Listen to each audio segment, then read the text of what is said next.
What's good, everybody? It's your boy Sima, your boy Ronto, and your boy Delux, and we got a special guest in the building. Tell the people your name. My name is PHARAOH. I'm so excited to be here. What's up, y'all? What's up? Clap it up for it. And this is Maybe It Gets Better podcast. So let's start off with like an introduction. Tell us about yourself. Myself, I'm PHARAOH. I'm an Egyptian poet and youth and community worker. I moved to Canada around 12 years ago. I went to U of T. I'm a big lover of life. I'm always smiling. And yeah, I'm so excited. I love the name Maybe It Gets Better. Wow, That's such a good name, you guys. Thank you. Yeah. It's on brand. Man. So I got some questions for you. I'm trying not to get so deep, but like I feel like since you're a poet and like you said you're a lover, I feel like it would be disingenuous to not go deep. Period. So how has your culture shaped your voice and how you speak when you're doing poetry? Honestly, I would say like my culture has shaped me completely as a person, Yeah. and my poetry is all about me and who I am. So it shapes everything. Honestly, it shapes like whether it's like a word that I mentioned, like I talk a lot in Arabic in my poetry, or if it's just like themes, like y'all know we were having conversations earlier about being African and things like that. Yeah. Like big parts of like being African and also being Egyptian specifically is that like loving, like openness, that willingness to like always embrace people, to welcome them into your life like they're your family. And that's really like who I am and how I am, and you hear that a lot in my poetry as well. It's very soft, it's very cute, it's also very powerful. It's a lot about like resistance, revolution, like fighting for what's right, and that's all ingrained in my culture. In my culture, like we're all about like supporting each other. So with all that being said, so your culture and the importance of it, how did you start doing poetry? Like how did those two things intertwine for you and just make sense? That's a great question. So I actually started writing poetry when I was 12 years old, and it was kind of like my escape. Like I would write a lot of poetry about like the things I was going through, my emotions, how I viewed the world. And then as I got older, like it became like my vehicle, you know what I mean? It was like my safe space. And then recently when I started performing, it became a really great way for me to connect with people. Yeah. So how'd you go from writing to performing? Because that's two different things. Yeah, it is really different. Okay, so I was just writing all the time. And to be honest, I never felt like empowered to share my poetry. It was always something that was really private for me. Like I always felt like, honestly, subconsciously, I felt like nobody wanted to hear what I had to say. And this is a really weird thing to say because I'm a youth worker. So I was, facilitating workshops and doing things like that. And so, but it was kind of that like my inner like saboteur, like the voice inside you. Yes, I was self-sabotaging. Like the voice inside my head was telling me I wasn't good enough. And then like I wrote a poem actually about solidarity. And it's specifically about like solidarity across borders. So it's about the George Floyd Memorial in Gaza. Yeah. And my friends really loved that poem. And I remember one day we were at like an open mic because we'd always go to open mics together. And they were just like, yo, like share your poem. Like this is an open mic about solidarity. Share your poem. And they really pushed me to do it. I was so scared. I was actually genuinely shook to my core. Like I was shaking. And then I went on stage and I shared it. And everybody loved it. And then I just started getting invited to do different shows and being featured at different events, like about solidarity, about like, different like movements and stuff. And that's kind of how I started. And that was like almost exactly 2 years ago. Yeah. So you have a... No, go ahead. No, I was just going to say, like, what was your favorite moment being on stage and speaking of, like, what poetry did you have that you would say is your favorite? Honestly, it's such a hard question because like I'm so inclined to say that like my revolutionary poetry is my favorite because like I feel like as a self-proclaimed powerful woman, you know, I'm all about like resistance, revolution, mental health, like allyship, solidarity, all these things. But then my favorite poems, I think, are my love poems, you know, like the ones where I'm like, So you're a lover girl, I'm eh? a lover. Yes, I know. Don't tell anyone. Don't tell anyone. What do you love about love though? I love everything about love. Like, I think the most beautiful thing about love for me is when it's like a genuine friendship. You know what I mean? Like, you want to be like best friends with the person that you love. And that's what I love. I like that feeling of like knowing that that person has your back forever.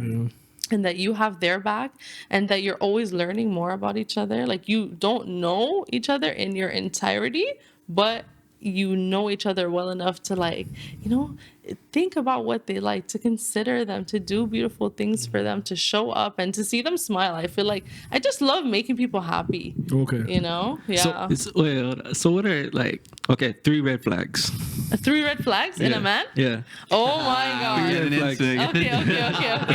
Okay, 3 red flags. Wait. Before we do that, I gotta put a disclaimer on. We are not a red pill podcast. No. I We would are never not be a on a dating red pill podcast. So I always gotta put that disclaimer. No, Sorry, please. continue. I would never be on a red pill podcast. Actually, I hate red pill everything. And also, I'm a huge feminist. So let's, yeah. Me too. Okay. But yeah, 3 red flags. Oh my gosh, there are so many. I mean, the first one, if he hates women, if he's a misogynist, that's something. How do you know he hates women though? Oh, there are so many ways to tell if he hates women. Let's hear. Okay, can I cuss on this? Yeah. Okay. If he calls women bitches, okay, that he hates women. And I'm not talking about like, oh, you know, like we're just like kikiing, joking. Even that is like not my favorite thing. But like if it's a part of your vocabulary regularly, or hoes, that's another. Yeah. Or worse. No, I don't even want to say that. God forbid. Astaghfirullah, I'm fasting. Astaghfirullah. You know? But like that's one, like a misogynist. Like he just like, you can just tell, like, you know, he doesn't look highly at the women in his life. Like, you know, he doesn't view women as human beings. That's obviously a huge red flag. But it's hard. Sometimes you don't notice that, because someone can be like that and also be very chivalrous. Yeah. You know, Yeah. someone can be like that and also be like very romantic. Yeah. And it's confusing. That sounds like what's that one movie? The Grade. Oh, 50 Shades of Grey. Yeah. That's what that reminds Oh my me God. of. Facts. You guys want some freaky? Yo, astaghfirullah, guys, it's Ramadan. But I did want to wait. There's one more red flag. that she- Yeah. Okay, there's one more. more. Two-way. Another red flag, if he's not a good communicator and if he's not emotionally intelligent, you know, like if you bring an issue to the person and they're making it all about themselves and not trying to receive information, or if they think that they're always right and they can't accept that they could be wrong. We can all be wrong. Being wrong is how you learn, how you get better, you know, how you become the best version of yourself. But if you think you can never be wrong, then you'll never be right. Facts. You Facts. know? Damn. Yeah. I did have a question for you, and it's back to the whole topic of you being a lover girl and loving love. What would you say your like 3 love languages are? Or if you even don't have 3, what's like your top That's a love good one. language? That's a good one. Okay. My top love languages that I receive or that I give, I guess they might Let's be do both. both. Okay, that I give, I would say are physical touch. Like even with my friends, like my friends joke that I get everyone to become accustomed with like hugging and kissing and things like that. Because in my culture, that's how we greet each other. Right? You kiss on both cheeks, and you know. So, and I'm a big hugger. I'm always hugging my friends. Like, you know, I just met you. I gave you a hug. You know, like so physical touch. I really like acts of service. I think that's very important. Like I just want to know like my partner is there for me. I feel like I'm giving away the playbook right now. I'm scared. Oh no. You guys learned something. That's what you want. What did you learn? And then I think the last one, I don't know. It's maybe words of affirmation, but the last couple ones I would say are very tied. But in all honesty, they're all really important to me. Yeah, I think you need all of them. So would you say you give and receive like those 3 like the same, or it's just Honestly, they're interchangeable? No one over the other. Yeah. I would say, they're pretty interchangeable for me. Yeah. But I would say physical touch is probably my favorite one because I love to be close to people. And then like that, but then they're also intertwined. You know, like you can't have physical touch without quality time. Yeah. And then if you're with someone all the time, you want to buy them gifts. And then y'all don't be getting people gifts. Nah, I be looking. Yeah. I love getting Sometimes.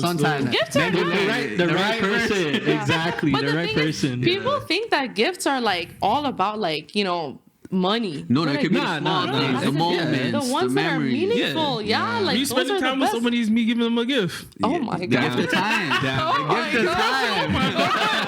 time. No. All jokes aside, like I feel like I said, why you want a gift? Yeah. I said, He what? said, my presence is a present.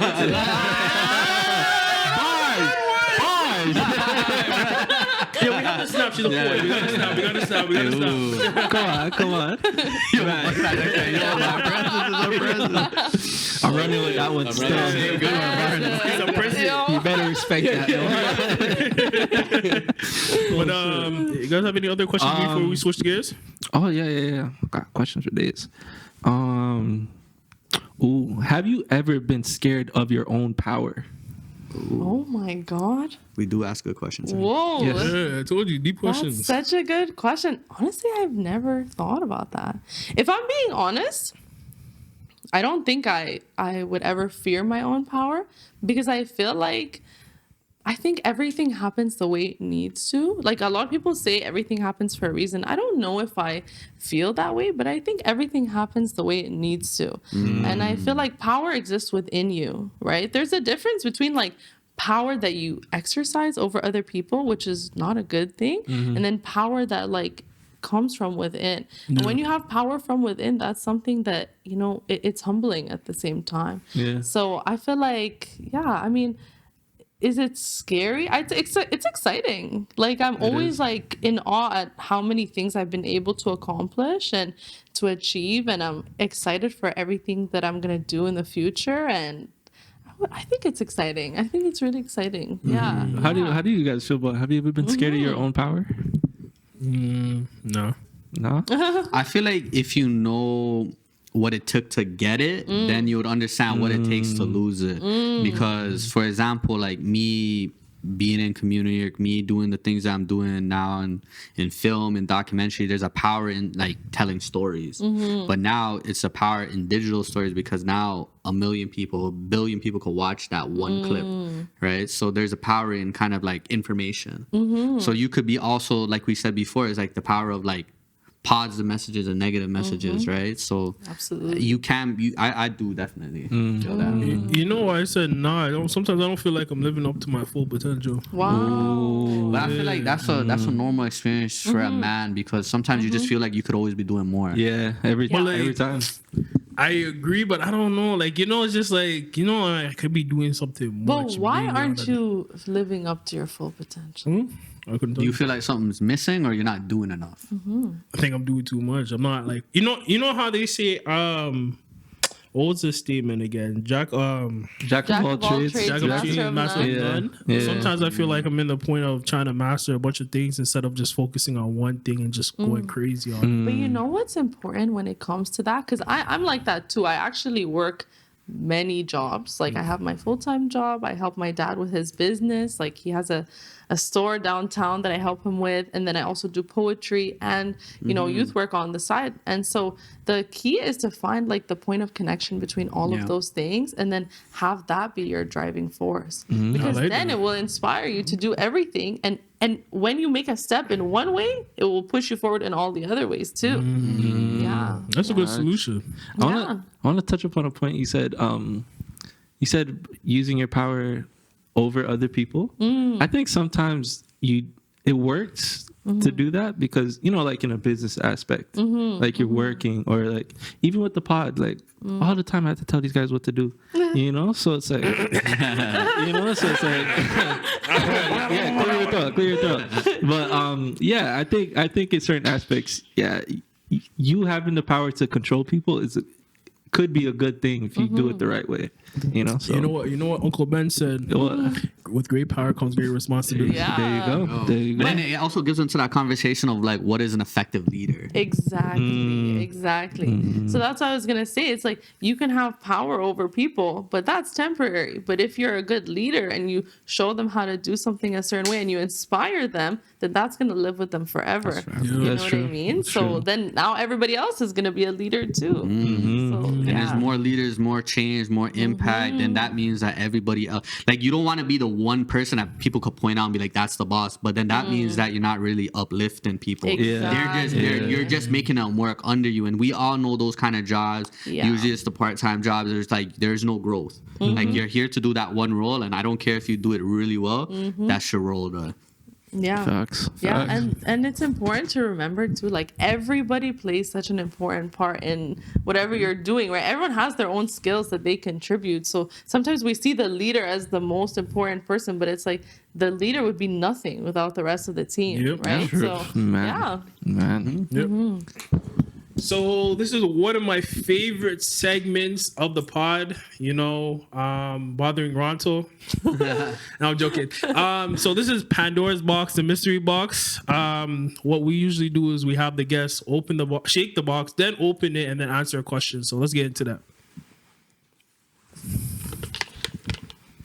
oh my gosh. Okay. I mean, you could do a better shake than that,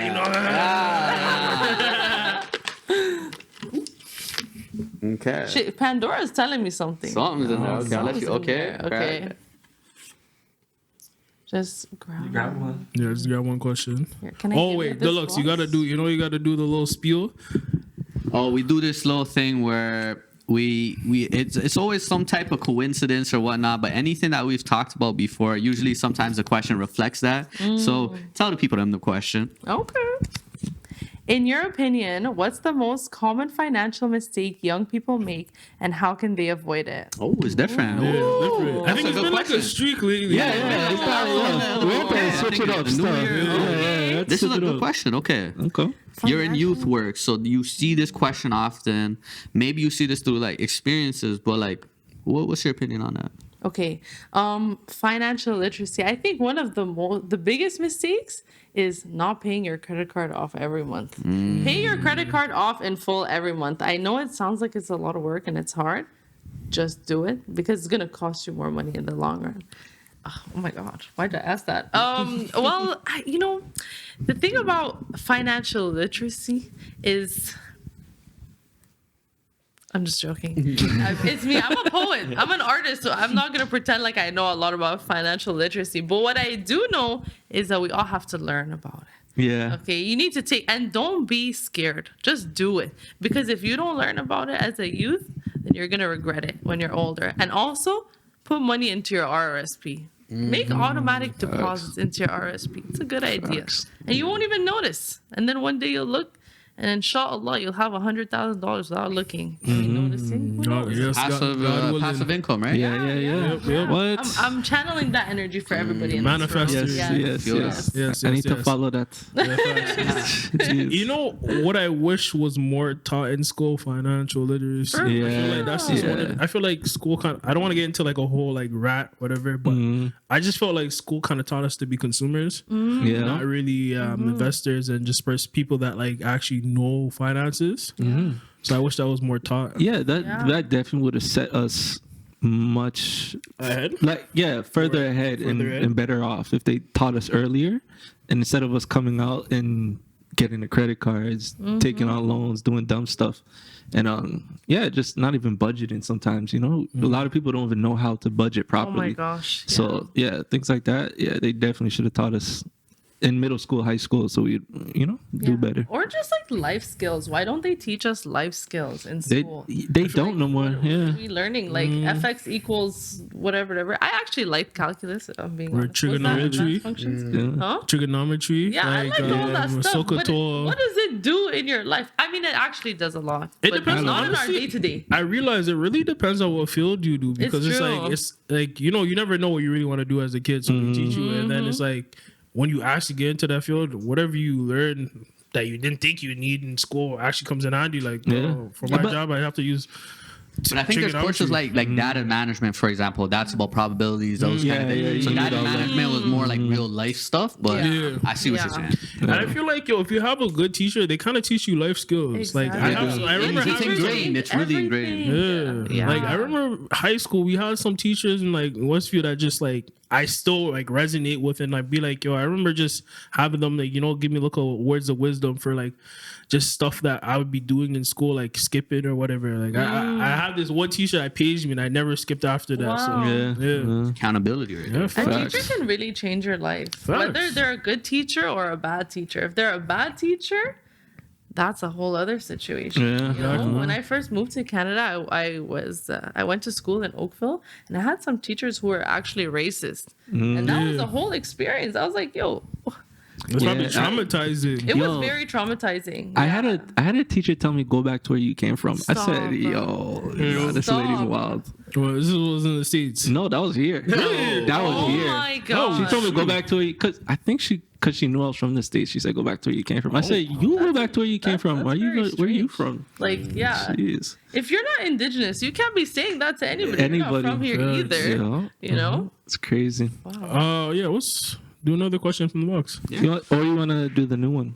Yeah, we'll do the new one. One of the new ones. The Diary of a CEO. Yeah, so one of the guys. Let me shout him out real quick. Yo, shout out my homie BK. Was my birthday recently, and he said, "You know what? I got something for you." So he got these cards, Diary of the CEO. So I gotta big up BK, and he's like, "Yo, you guys gotta answer one of the questions on the pod." So I think we're gonna make it a new thing now. Alongside Pandora's box. So yeah, let's get into it. This is the first. Yeah, first time of this. Are we gonna segment it, or what are we gonna call it? Like, no, we'll call it. Okay. All right. Anything that you like. Oh my gosh, I feel like I'm pulling like a tarot card. Okay. Should I read it? Yeah. Please. Okay. What is something people value that you no longer value? Ooh, we asked that at dinner too. Yeah, we were talking about it during the dinner. Damn. Let me think. To be honest, I feel like not that I don't value it, but I don't like the pressure that is placed on us by social media.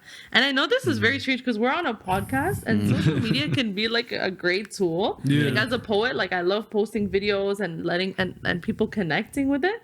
But the whole thing about like content creators and like, like the daily vlogs and stuff, I feel like we're comparing ourselves by an impossible standard. And I don't like that because it takes away the like beauty and authenticity from our own lives. And it makes you feel like you're always behind when you're just a human being living life. Yeah, trying to figure it out. I don't like that. I don't really value that type of stuff.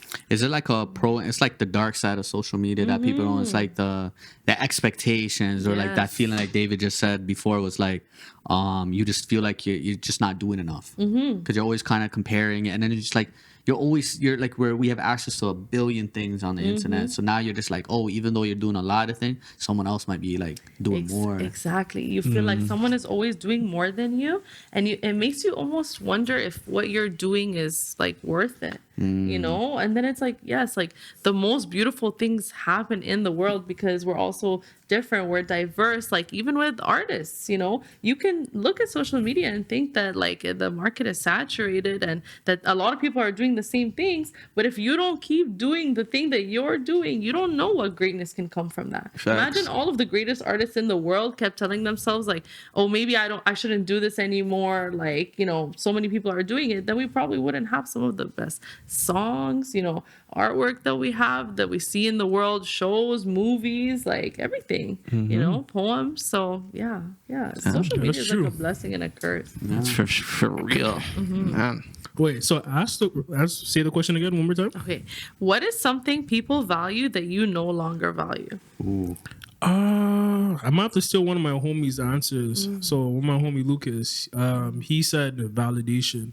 Ooh, that's a good one. So I was thinking about it after we had that conversation. I'm like, I feel like when you're younger, high school or just like early college, you're still seeking everybody's validation. If that's whether it's be real life or social media, I think that was kind of like a big thing, trying to figure out myself and like seek external validation. And now I don't think that's something I value anymore. Because you have to validate yourself. Exactly. It doesn't matter what anyone thinks about you if you don't love yourself. And self-love is a very long journey. It's not like it's going to happen overnight. But like, we're always chasing validation from other people, but it doesn't really get you anywhere because then you're living for other people. Nah, too. Yeah, most facts. definitely. Facts. Shoot. To answer that, I would say, yeah, it follows the lines of like validation, but like, unnecessary shopping sprees and shit like that. Yeah, because there's someone in the room that is terrible to go outside with, right? Don't go outside with the person if you know who I'm talking about. Oh my God. Sima. I feel like we're all getting called out right now. Like, yeah. oh no. Like, About the wolf grade, wolf grade 5, man. Chelsea, there's certain people you don't go outside with because you'll end up blowing a bag for no reason, you know. An And enjoyable bag blow. Sometimes it's fun to blow a bag. But Like, yo, what am I eating now? in the moment, I don't know why some parties are making it seem like they don't like blowing bags. but And, just having fun. when you get home and realize what you did, you're like, fuck, like what the hell? your credit card When you go into your statement? closet, Talk about paying your credit card, like, damn. exactly. Trust Good me. luck. but when you go into your closet and see what you have, But see, that's what I'm saying. I don't value that stuff no more. Okay, It's not Yo, this as guy's important. mature, bro. I'm growing. I'm trying to get like you when I grow. Oh, his frontal lobe is developing. It is. It's coming in, you know. But damn, it's hard because you still gotta stay fly out here. But I don't know. To each his own. Don't To we each know their it? own. What about you, Delux? Oh man, what's something? I feel like just this is a tough one because I be thinking about stuff like this sometimes. I think just like letting go, because sometimes you could hold a grudge or whatever, and it's like you might prioritize, letting go, but someone's like, nah, yo, you gotta stand on what you gotta stand on, right? And I see both sides to it. Like there's a point where you gotta live for your respect. I notice how I said live and not die for your respect, Facts. because you gotta live for your respect, being that every choice that you make, that the people closest to you have to like deal with it, right? And I think that's the type of stuff that we see nowadays with just like crime being on the rise, especially like youth crime. I'll speak on like what I do for a living, but that's one of the things where like everybody got a limit, right? Everybody got a limit, and everyone got that button where just like enough's enough, right? So in those moments, that's where we try to support each other in those. And I think even just having good friends, even that's something that a lot of people don't have value to, because they'll be thinking people are always expendable. But we all have that good friend, we all have that relationship that you're probably just like, damn, that's the one that got away. We all have those things that you look back on and be like, oh, if I was a bit different, this would work. So I feel like even just having good people around you, that's for sure, that's priceless. Facts. Damn. Yeah, I feel like this world has made things very expendable. Like you said, And social people, media things. stuff like Like it's always like, on to the next, on to the next, on to. There's only so many times you can go on to the next until you look at yourself and you're like, what kind of life do I want to live? I want to have beautiful people. You get burnt around out me. after a while, for sure. Yeah, like it's hard. Even with friendships, it's a big thing. Yeah. But I seen this thing in like John Wick. It was so funny. It was just like true friendship is tested when it's like inconvenient. That's who you know is really in your corner, because then they'll be in those moments where like you could tell when someone's just here for the moment, they're here for the benefits, or they're just here just because they have nothing else going on. But the people that have been with you, like I'm proud to say that like I got people that have been with me since like high school now. You know what I'm saying? And everybody like it's been going on, right? So you could tell when someone's been around you, and it's like it's nothing but love, like you said. Facts. Facts. Yeah, and that's such a blessing. It's a Yeah. blessing, That's a really. Even growing old too, that's another one too. That is a huge. Yeah. Please, especially as a woman, like I feel like women are really told to look at aging like it's something bad, but it's like, especially if you've lost someone close to you, then you really know like growing up is a blessing. Some Yeah. people never get to see tomorrow. Man. It's Yeah. scary. Some people don't make it past 2. Yeah. So it's crazy. Yeah. All right, everyone, we're back with another segment of what's going on in Toronto. And right now, I'm seeing a rise, just like the weather, in sassiness. And it's just not regular sassiness. I'm gonna let Pharaoh kind of talk on what the sassy man epidemic means to her, and yeah, just go from there. Like, what does a sassy man look like to you? Oh. A sassy man is a man that wants to play the role of the girl in the relationship. Now, listen, I don't look at gender as binaries. Okay, I have to make this disclaimer. Yeah. Okay. However, I feel like if you are a girl and you date men, or if you're a woman and you date men, there are certain things you just don't want to deal with. As women, there is a lot of stuff that goes into just being present, the way that we look, the way that we show up, hair, nails, and on top of that, there's a lot of emotional labor that we undertake. And you don't want someone coming up to you and approaching you and just I wouldn't even call it being sassy. It's just like, what do you mean you're not chasing me?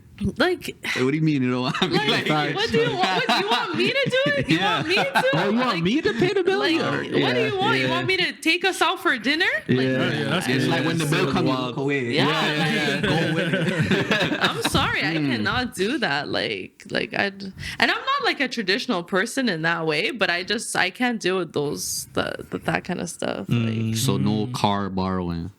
No paying bills over my dead body. Yes. Well, what's the next one?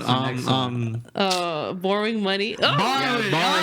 Yeah, no, you can't send me a 20 real quick. Borrowing money is crazy. If you ask a woman for money, you don't respect her. That's it. Like, you genuinely don't respect her. Oh, yeah. And I'm not shaming anyone who doesn't have money. We all go through it. Yeah. Okay. This is not in an elitist way. It's just like there are certain things, like, why are you leaning on this person when that's your role? That's allow not her paycheck.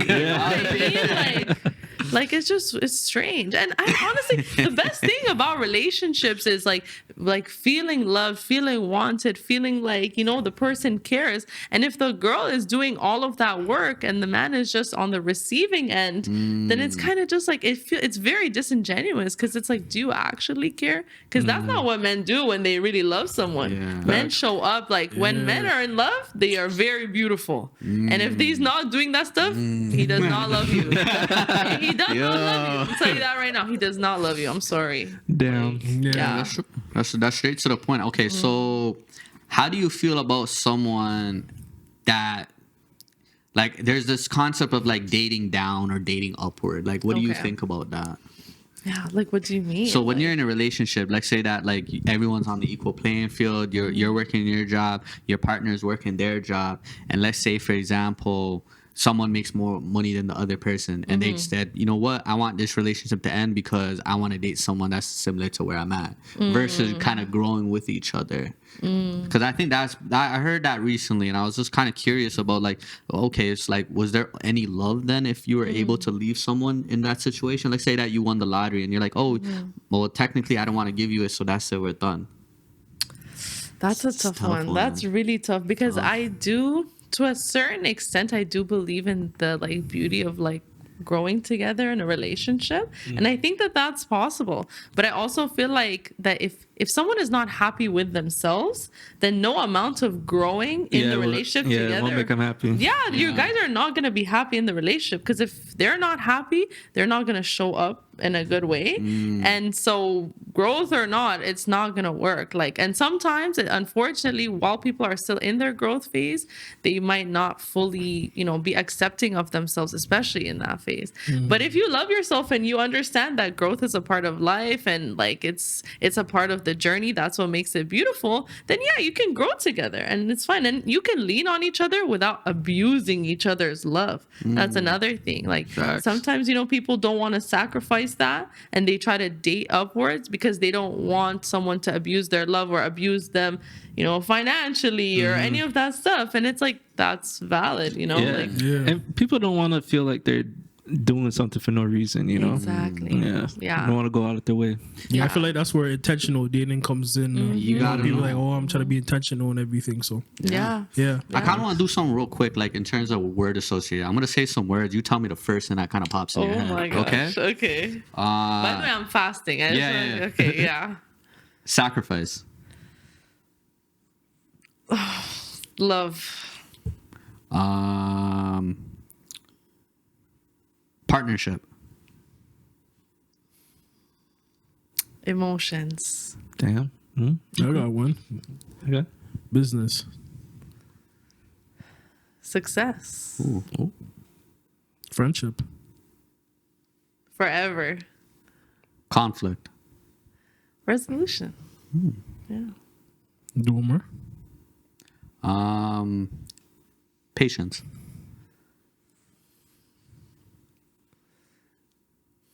What's the word? Like, it's a like fighting, like to fight for something. To What's the yearn word? for that. Like, you know, yeah, like yearning. Yes, that's the word. I don't know about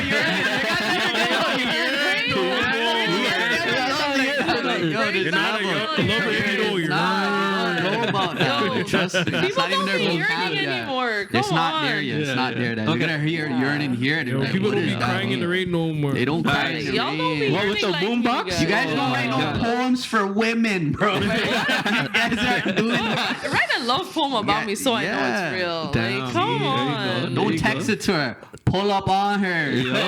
Write it down. Come to Come my on. show and say it in front of everyone. Yeah. No, And look her in her eye while you do it. Don't Oh worry about my no one God. else. Be like, I may be performing it, but it's really just between me and you, and you guys are just listening to Oh it. my Guys god. are yearning. That is Real so yearning. Yo, that's some cute. big shoes to fill still. Facts.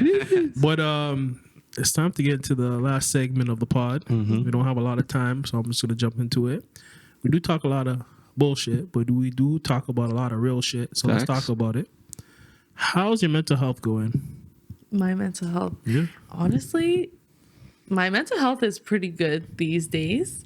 Over the winter, I was definitely struggling. Like, I don't know if y'all felt that this winter. it was a cold Yo, winter. it was a cold one. It was What? cold. It was depressing. It was tough. Like, it was really, really tough.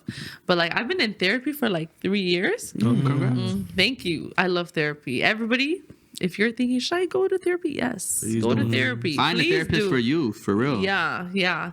It's important. It's important to have someone to talk to about the things that you go through. But I think right now my mental health has been good. I've been diving into art, and I think that helps me a lot. What kind of art do you like? Oh, I really love poetry. I love spoken word. I've been getting into photography as well. I don't know anything about photography, but I've been getting into it, trying to learn. Actually, me and Delux did like a little photography project the other day. It was really fun. It's about like food and creative writing and family and connection and culture. Yeah, and I've been making videos and stuff, like, you know, just cute inspirational videos. So yeah, I think art makes me really happy. So So I have a question for you. As someone who facilitates workshops for youth, like how do you say it affects your mental health and what struggles do you face? oh my gosh, I would say generally like facilitating workshops is very inspiring for me. It's very empowering. When people and youth specifically tell me about like the ways in which like the workshops have affected them positively, you know, building a community, connection, relationships, then that makes me really happy. And it makes me feel like I'm really staying true and living up to my purpose in this life. The one time I facilitated a workshop about addictions and mental health, and I didn't realize that it would affect me so much, because I had like a big loss that happened in my life. My best friend passed away a couple years ago. I'm sorry to hear that. Thank you guys. And so that workshop was very triggering. It was very triggering. It was hard. So it's very eye-opening. It teaches you a lot about yourself, but it's pretty empowering, I would say. So what struggles would you say you face doing it?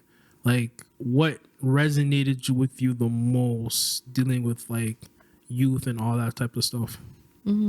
I think the like youth are so cool. they're very introspective. We're all youth. How old are you guys? I'm gonna put my age out there. Yeah. I'm old enough. I'm older enough. Well, some people consider you to be up to 29 or 29, 35 right, yeah. sometimes, where people are talking about that now, which I love. But yeah, like we're all youth, so I find youth to be very inspiring. You know, I never approach like a session or like a workshop or a program like I'm the one who has all the knowledge. I always like to create spaces where we're all talking and speaking together and sharing together, because we're learning from each other. And it also teaches youth that they are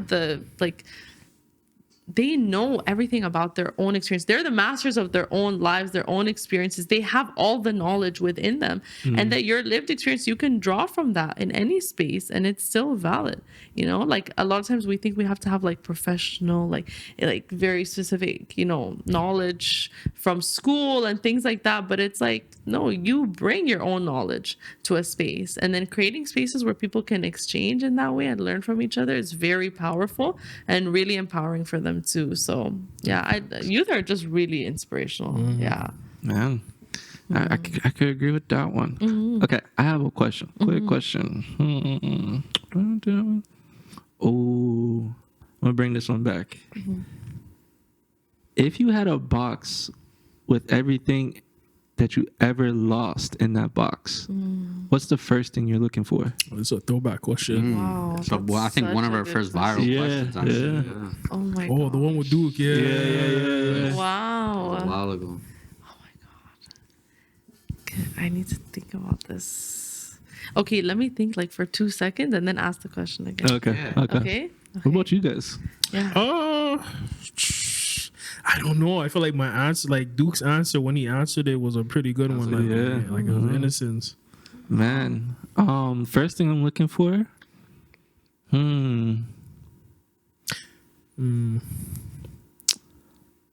my joy for life, I would say. Because like when I was younger, some people used to call me a bad kid. I wouldn't say I was a bad kid, but like I like that.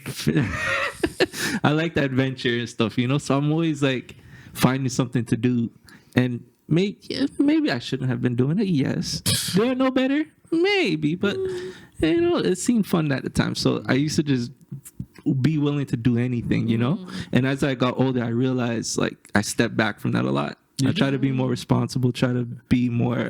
Did you? What you mean? I feel like you have something to say. I'm very responsible. Okay, out of everybody here, I'm the responsible one. And Everybody. yes, everybody. Yes, I'm putting it out there. I don't care. But yeah, I would say that. What about you guys? Why are you laughing? No. This is such an interesting question. I feel like I'm struggling with the question a lot because I've had to teach myself to look at loss as something that's like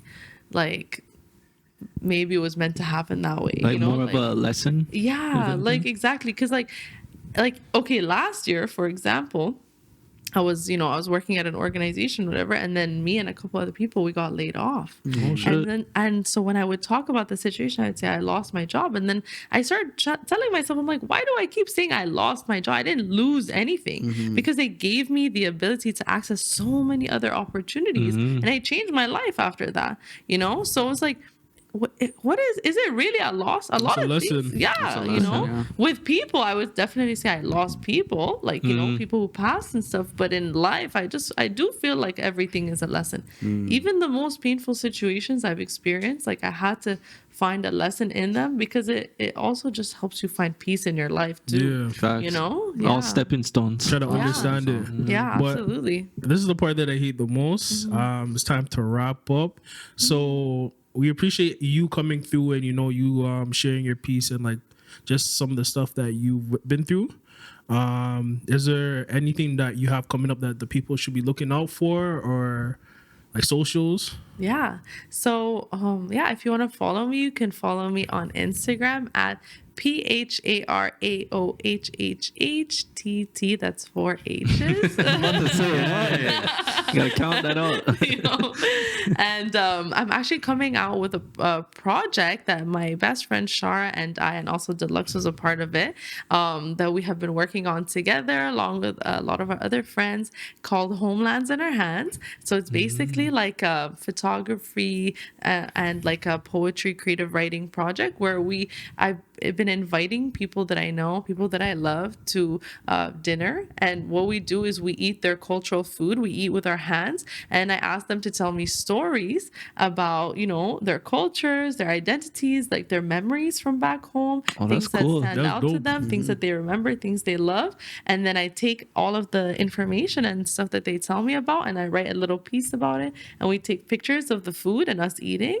Like, you know, food all over our hands and Yeah. stuff is very beautiful. And yeah, and then so that I'm gonna start posting probably in April or May. Nice. And yeah, I'm gonna be performing at a couple events as well at the end of March and in the middle of April. So follow me on Instagram and stay tuned, and you can see all those performances. Okay. Yeah. I know we're wrapping it up, but one more question. Quick question. Okay.